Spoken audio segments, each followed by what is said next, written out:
Howdy, folks, and welcome to the Daily Coin. My name is Rory, and I have the great honor of speaking with an economist, former editor and columnist of the Wall Street Journal, Business Week, and other national publications. He's a co-founder of Reaganomics and is, in my opinion, a true patriot of this country. Please make welcome Dr. Paul Craig Roberts. Thank you for joining us today, Dr. Roberts. Hey, Roy, I'm pleased to be with you. Well, I certainly appreciate you taking a few minutes of your time out, and I know you're trying to get moved and you got a lot going on, so I'd greatly appreciate it. And let's just jump right in.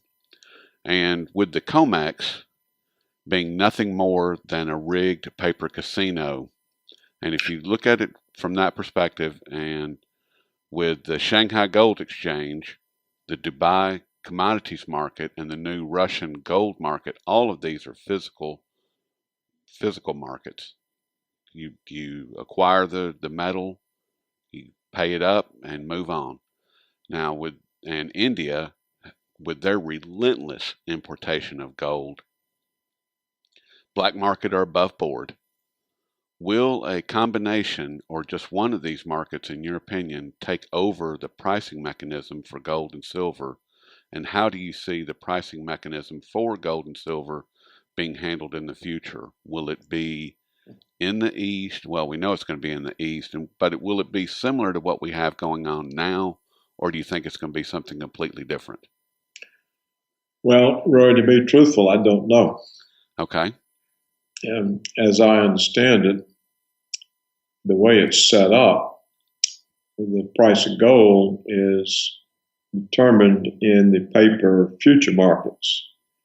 And this is very convenient for speculators, and it's very convenient for central banks, such as the Federal Reserve, because they can always force down the gold price by printing enormous amounts of futures contracts and dumping them into the futures market during periods of practically no trading. And as Dave Kransler and I have shown on several occasions with the graphs, enormous amounts of gold represented by these paper contracts are dumped at the most inopportune times. And the only reason for doing that would be to drive down the price. Nobody in a gold position would want to get out of it at the highest cost. But that's what's been happening now since late 2011. We've had endless examples of massive amounts, 40 tons of paper contracts or paper contracts representing 40 tons of gold dumped at 3 o'clock in the morning, U.S. East Coast time, when there's no trading. And the whole only purpose of that is to drive down the price. And this has been done, as we have said so many times, in order to save the dollar from quantitative easing. When the Federal Reserve is creating trillions of new dollars, as it's done since 2009, its balance sheet has gone up from about 900 billion to 4.5 trillion. So this enormous creation of dollars will put pressure on the dollar's exchange value. And if the dollar were to collapse and cease to be the reserve currency, the United States could no longer pay its bills by issuing debt. And the power of the United States would collapse with the dollar. And so we have seen that as the pressure on the dollar from quantitative easing showed itself in a rising gold price, that the reaction of authorities, primarily the Federal Reserve, Dave and I think, operating through the bullion banks, have printed enormous amounts of paper futures contracts and sold them in order to suppress the price of gold. Now, as long as the price of gold can be determined in these futures markets, as long as the world accepts this precedent, this tradition, the result for Asia is that they're able to buy gold at heavily subsidized prices, far below the market price. Any economist knows that when the demand for gold is rising and there are constraints on the supply, it's not possible for the price to be falling unless it's rigged. And the only reason it can be rigged is that it's set in a paper gold market in which almost all of the transactions, all of the futures contracts are settled in cash, not in gold. So these are uncovered contracts, or what are known as naked shorts, that are sold in order to drive down the price. And so as long as that can continue, they can continue to suppress the gold price and simultaneously subsidize the Asian purchase of gold far below the market price. I would imagine that the Chinese are very happy with this arrangement. I would think. And anyone else buying gold. And the question that you ask is, how long can this go on? I would think that the limit would be when the Western the Western banks can no longer make deliveries on the gold that the Asians want to buy.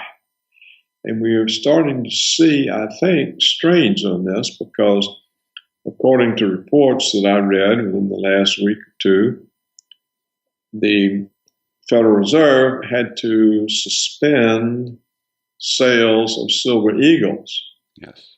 Because it could not get the silver to produce enough eagles to keep up with the demand.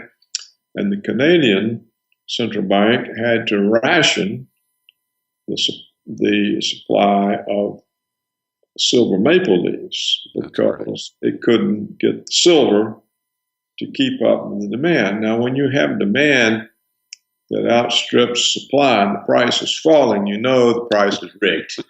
There's no other way. There's no other explanation. And you would think this would be a scandal. And there would be investigations by Congress in the United States, by the Parliament, and or whatever it is in Canada, that people want to know how come it is that supply is rationed and price is falling. How can it be? How can it be? What's going on? So the rigging is obvious and it's accepted because it's a way of protecting the wealth of the 1%. Okay. Because all of the liquidity that the Federal Reserve has been supplying since the downturn in 2008 has gone into financial paper asset prices, such as stocks and bonds. So the wealthy are getting richer and richer, and this is what the income distribution statistics show. The United States now has one of the worst income and wealth distributions on the face of the earth. It's worse than some of the third world gangster states. That's a crime in itself. It's extraordinary. They completely have destroyed the United States as an opportunity society. There's no opportunity for anybody who's not in the stock market riding this money creation that drives up asset prices. Now, Roy, we see the same thing, I think, in Switzerland. If you look at this referendum that they were able to get on the vote later this month in a few days, when the Swiss vote whether or not the Swiss central bank should keep 20% of its reserves in gold. And what the polls show is that all the poor people favor this, and all the rich people oppose it. Right. Now, why is this? And the reason is, the view in Switzerland is that if this passes, it means a strong franc, and therefore it means the cost of living for the poor falls. The imports of food, the prices of rent, so that a strong franc helps the poor people because it reduces their cost of living. But what does it do to the rich people?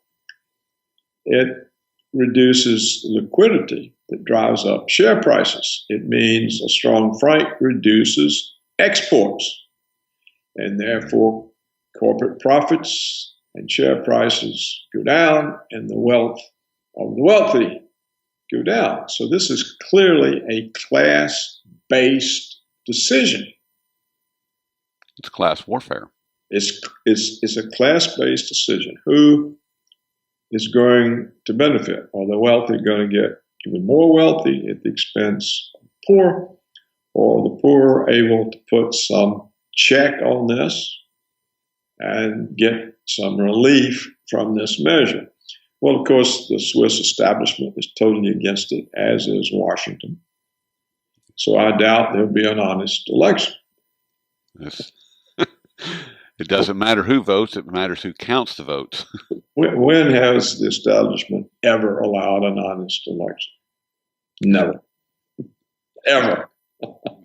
It kind of leads into my next question, and I don't know if you saw this article on King World News where Peter Boehringer, who was one of the primary architects of the German gold repatriation movement, he came out on November the 20th and flat out said there is no gold in the Federal Reserve, and that the Germans' resolve is stronger than ever. We're not giving up. Apparently there was an article in what he said, how he described it was a large online news organization, and he said that this online news organization was saying that the Germans were done. They were just throwing the hat in the ring, throwing their hat in. It's over. We're giving up. And he came on King World News to specifically say, we're not done. Our resolve is stronger than ever. There is no gold in the Federal Reserve.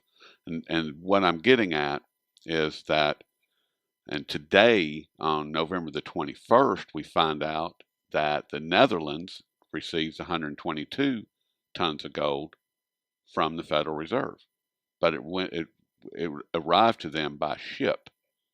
And Dave Kranzler believes that gold, and he gives a very good argument for it, that it came from the GLD fund, and it was that 120 tons came from the GLD, and then the remainder came from the gold that was stolen from Ukraine, that was airlifted out of Ukraine earlier this year. And he connects the dots, and he does a very good job of doing that. But now the Germans only want 300 tons. The Swiss are going to need somewhere around 1,500 tons. And the question that I have is that if the Germans don't think that there's any gold in the Federal Reserve vaults, why would anybody else believe there's gold in their vaults? Well, you see, there may well not be, because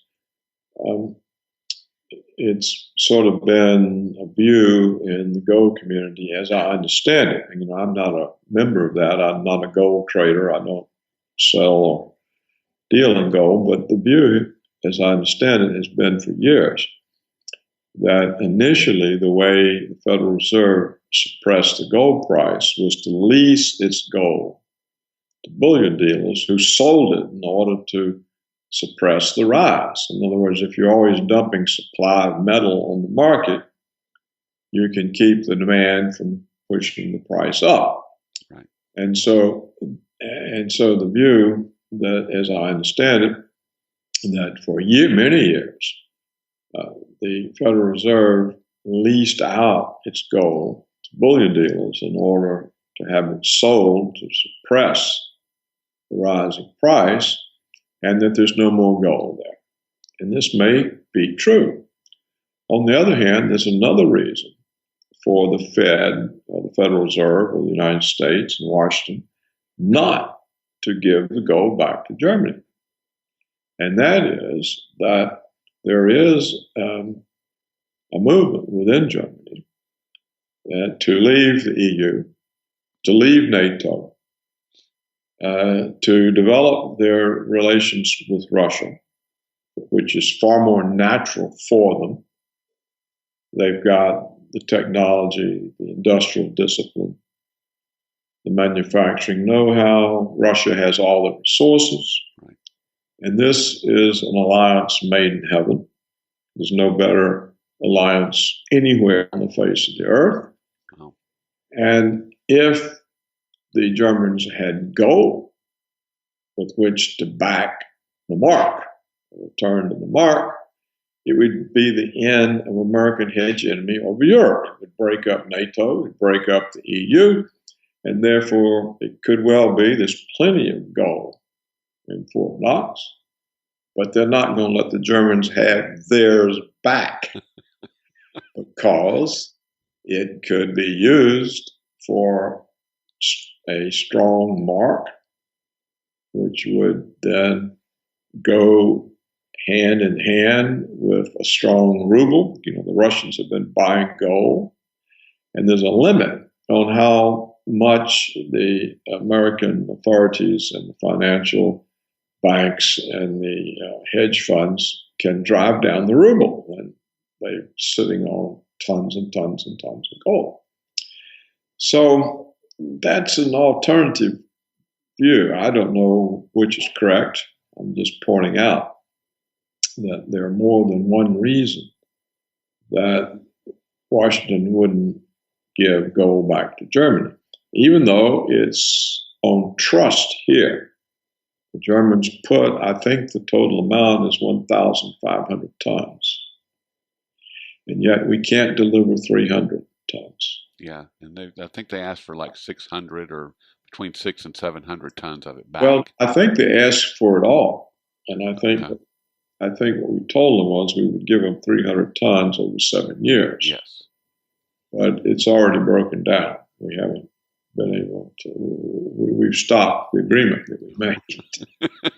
Now, I don't know all the ins and outs of this, but I do know that if you have the United States, which inherited the role of reserve currency after World War II, because the British were essentially wiped out.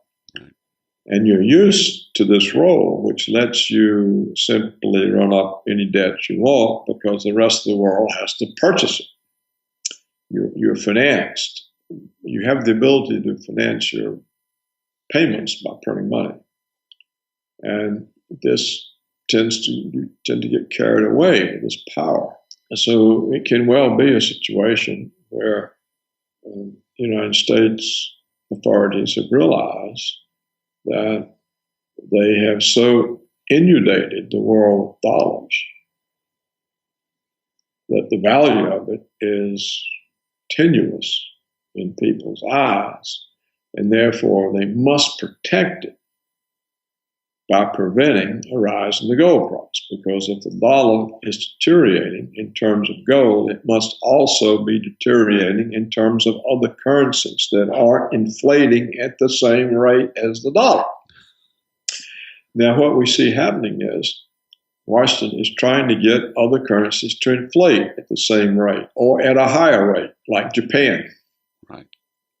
They now have the Japanese central bank inflating the yen at massive rates. Massive. And I saw today, I haven't had a chance to study it, but I saw today that the head of the European Central Bank says that whatever it takes to support the recovery in Europe, they're going to do it. Jeez. So this means this is an excuse of an American vassal to support the dollar by printing euros and pretending that he's doing it to support the European economy. You see, this is how, and of course, we don't have a financial media. They're blind, or they're propagandists. Yes. They read the press releases that are handed to them by the government. So you have people living in something like the Matrix. I don't know if you saw that film, The Matrix. Yes, sir. How long can this continue? It's continued longer than I thought. The whole thing is a house of cards.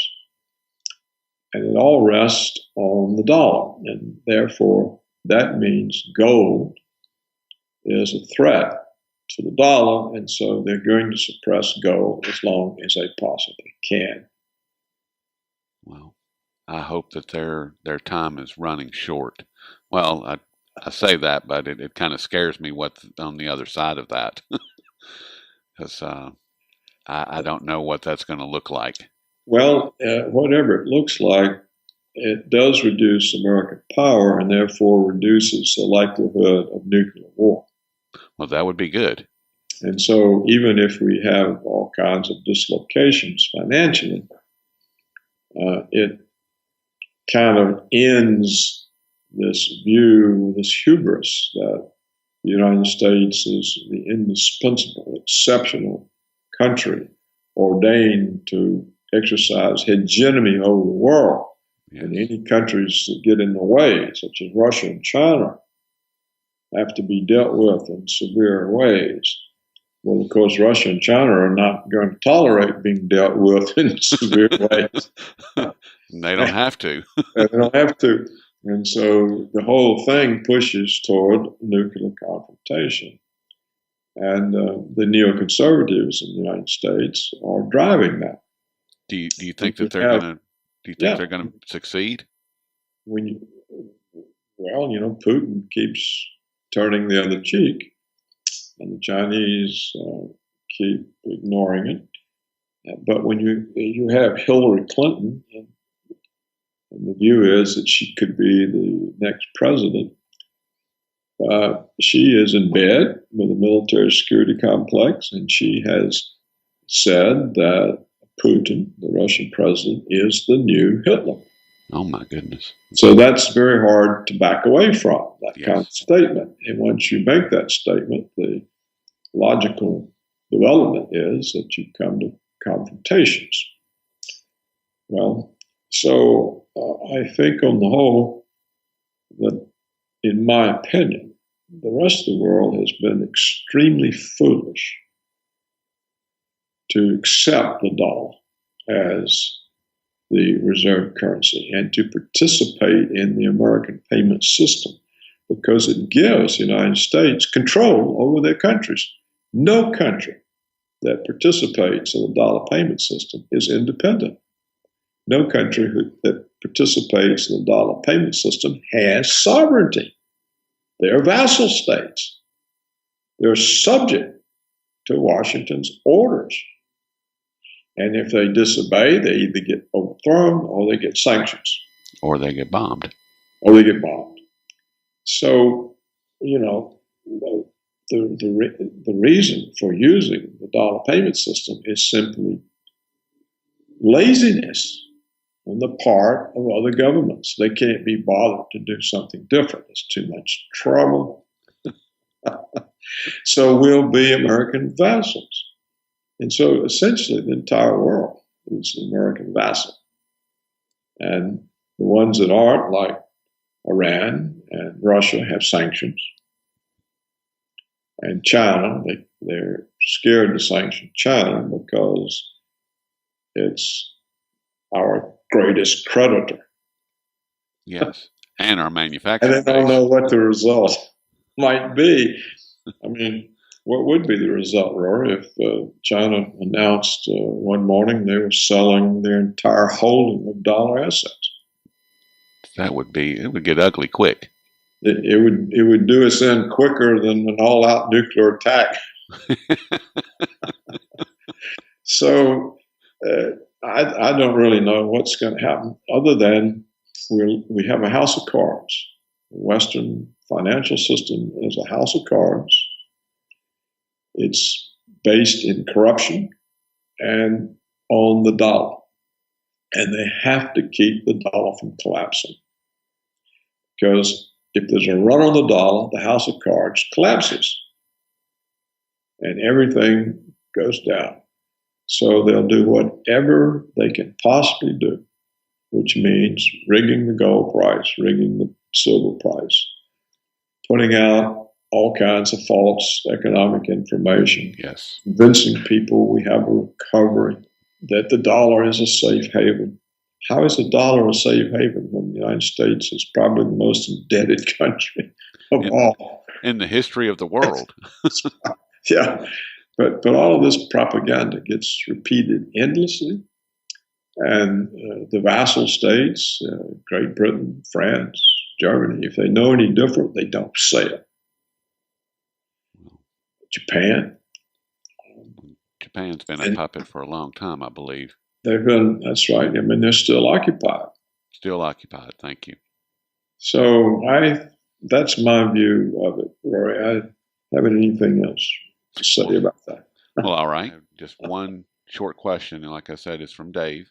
With your long storied career, Dr. Roberts, why do you continue to fight the good fight and to continue to try to give it to them in real terms? I mean, you meet them right where they stand and say, that's not right.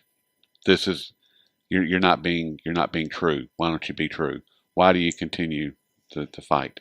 Well, I think because I respect truth and I believe in justice. And I think these values raise us up. It's the reason if you don't defend truth and justice, you're a criminal.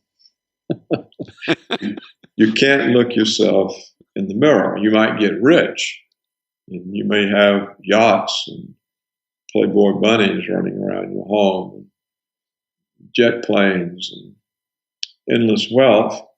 If you were raised the way I was, you couldn't look yourself in the mirror. So wealth and money and women and yachts are not a substitute for truth and integrity. They're more valuable. Much more. And whether this is due to my upbringing or it's something in genes, I have no idea. That type of thing is something I've never studied. But I just don't like people who don't do the right thing. I don't approve of them. I don't like them. And I don't want to be one of them. A few years ago, I've told the story before, but it answers your question. A few years ago, I received a call from a friend I hadn't heard from in some years. He was a professor in a prominent university in the Northeast. And he said, I had lunch last week with your former colleagues in Washington. And I asked about you. And they said, oh, poor Craig. If he hadn't turned critic, he'd be worth hundreds of millions of dollars like us.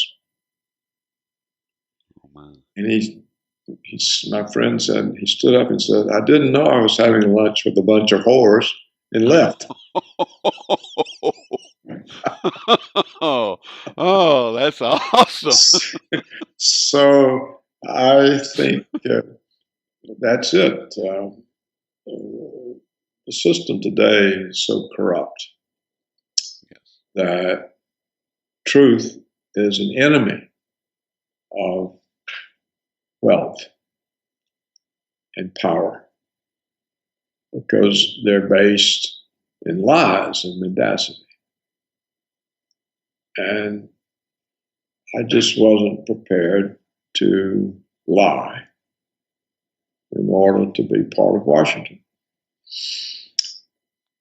And I don't think that Washington will survive. It's just too corrupt. Yes. And when you get that corrupt, you can't understand what the situation is. You're full of hubris and arrogance, and people who are full of hubris and arrogance are ready for the fall. And I don't think Washington has the power to prevail over Russia and China. I don't either. And they may not have the power to prevail over the American people. If we get into a serious recession, which I suspect is going to happen, I would too. and people are hungry and they've got no work and no income, and the dollar's collapsing and prices are rising, Yep. and they can't make ends meet. So I think what has happened is we have had a failure of leadership in the United States. It's a gigantic failure, a massive failure, larger than the failure of leadership in the Roman Empire that brought that empire down. So that's my view. I think that the leaders have failed us, and that the failure is massive, and that what's keeping the thing going is just tradition. The dominance of the United States since World War II, and it has no real strength. It's just tradition. People think that way. But so many things, there's so many cracks and rotted joints that their ability to keep this fake image alive, I think, is limited. And it's astounding to me that Washington, which is, in my view, in a weak position, runs Russia with sanctions, because the sanctions then encourage Russia to leave the dollar payment system, to arrange a different payment system, which is what they're doing. Yes. And so that in itself takes away demand for dollars, weakens the dollar and currency markets. So in a way, the arrogance of Washington is bringing about its own demise. You know, the Russians are creating their own clearing system, a substitute for the SWIFT system. Yes. So they can't be sanctioned. They're abandoning the dollar as the means of payment for their energy sales. Yep. They're going to be paid in Chinese currency or rubles. Well, and we see other countries joining them, Brazil, India. I mean, these are massive countries. Massive. BRICS now account for, what, 40, 50% of the world population. Now, the BRICS nations as a whole are 45% of 45%. world's manufacturing. So what it tells me that the hubris that took over Washington after the collapse of the Soviet Union, which made them think that there's nobody but us. Right. And history has chose us to rule the world. And people who don't do what we want get invaded or sanctioned or whatever. It's not working. You know, when a superpower after 13 years can't defeat a few thousand lightly armed Taliban, and look at the mess in Iraq. Yes. The consequence now is some kind of new Islamic state carved out of parts of Syria, part of Iraq. We don't know what to do about it. All of our efforts to bomb them, it doesn't have any effect. If we send in an army, they'll probably defeat it. We'll probably be defeated. That's a sad statement. It'll be a huge blow to prestige. The dollar would collapse. They're fools. They're fools. We're governed by fools. The mistakes that fools make are deadly. And so we're all subject. And we can't change the leadership because the powerful interest groups will not permit somebody who actually represents the people. They will only permit people who represent their interests. So you got Wall Street, you got the military security complex, you've got the Israel lobby, you've got the extractive industries, mining, timber, energy, you've got agribusiness. They rule. They write the laws. Yes. They control the campaign donations. Whoever gets in is indebted to them, not to the people. And they're pursuing their own interests. And these interests are not consistent with a successful country. So that's my view of it, Roy. I think we've pretty much covered the waterfront now. Well, and I certainly appreciate it, and I'm not going to take up another minute of your time, and you've been very, very generous, and I greatly appreciate it. And we've been speaking with Dr. Paul Craig Roberts. And Dr. Roberts, I hope that I have the opportunity to speak with you again in the future. I won't impose any more on your time than I have this evening. Okay, Roy, we'll do it again. All right, buddy. Thank you so much. Have a good evening. You too. Good night.